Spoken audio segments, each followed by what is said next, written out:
I've been playing Hell Let Loose since it was released into early access in June of 2019, and I do love this game, and I believe that when it comes out of early access, it'll be a damn good shooter that will have a decent sized audience. So after all this time playing the game, I thought that I would put together my impressions of the game as it is today, to let you guys know what I think and if it's worth buying now. If you like this video, then please give it a like and subscribe for more. If you check out the top right corner of the video, there'll be a link to more Hell Let Loose videos that I have made. So what is Hell Let Loose? Hell Let Loose is a realistic World War II first-person shooter with open battles of 100 players with infantry, tanks, artillery, by dynamically shifting front line, and a unique resource-based strategic metagame. What about the developers behind this? Black Matter was formed in 2015, and I believe its development team is all around the world working remote instead of in an office. One of the big strengths this game has is its developers. They communicate well, with a good vision, send out good updates, and I have faith in them with every update they put into this game. Black Matter is definitely not a cowboy studio that will take the money and run. They have a great vision for this game, and with every update it's getting closer and closer to that vision.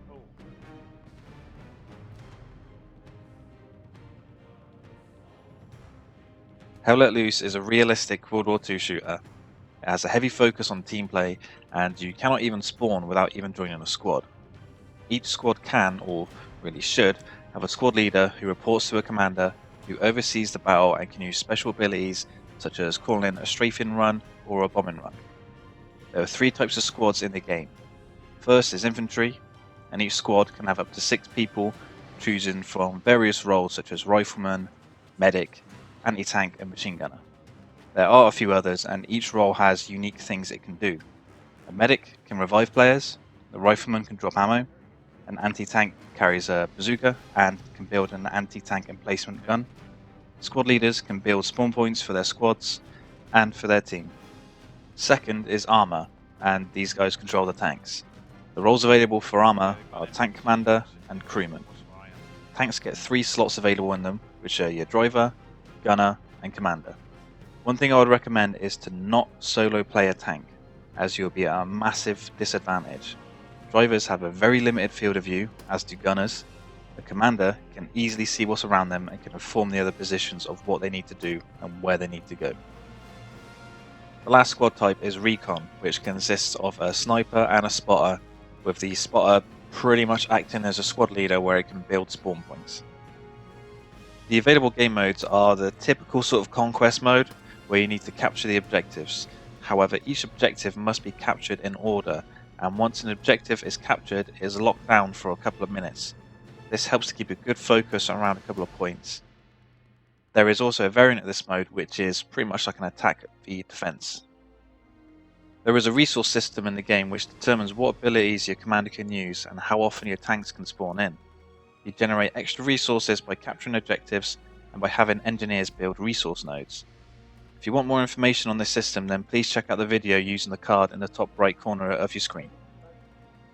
The weapons in the game all feel nice and punchy, although the SMGs feel quite weak and really bad at range, but up close they are awesome because that's what they're really designed for. The ballistics are being improved in an upcoming update, and the devs have just announced this new system.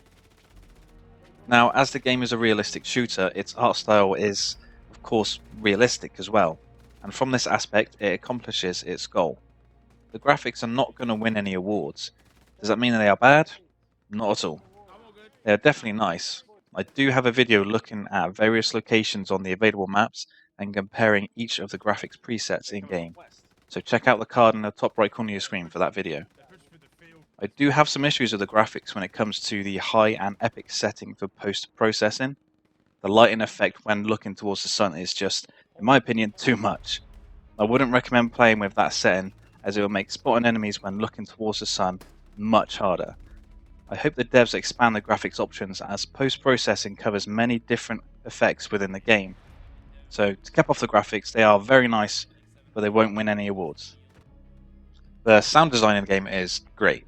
The weapons sound really good, the machine guns sound absolutely terrifying, especially the MG42. The tanks roll along to the sound of incoming doom. Footsteps can be quite easy to hear when up close, but it does depend on other audio going on around you.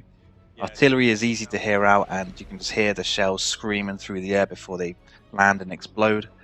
There have been some VoIP issues in game where it just stops working completely, but I haven't experienced this for a long time, so hopefully this is fixed by now. Sound is another aspect of the game that devs are really improving, and according to the roadmap, they are overhauling their sound effects across the game, with the weapons seeing the first of these improvements. I am really looking forward to seeing what these improvements are, because they already sound really good. And we've got to give a shout out to their choice for the German victory music. It's just the best.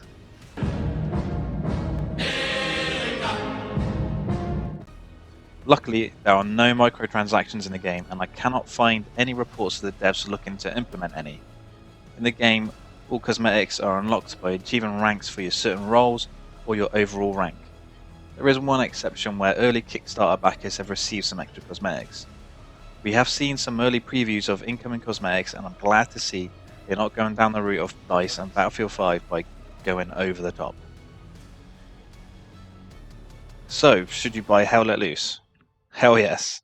Right now, the game is in a really good state and it will continue to improve. The devs are working really hard, adding in new content and improvements.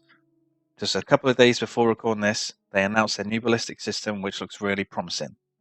Black Matter has really won me over, and I will be keeping an eye on this studio for their future projects. If you're looking for a new World War II game to play now that Battlefield 5 is ending its life cycle, then definitely look into this. I have plenty of videos showing the game off, and I've created guides for roles and other things in the game. You can access these with the card in the top right corner of your screen. Pick this game up. You will not regret it. So, thank you for watching, guys, and if you like the video, then give it a like and subscribe for more. Cheers.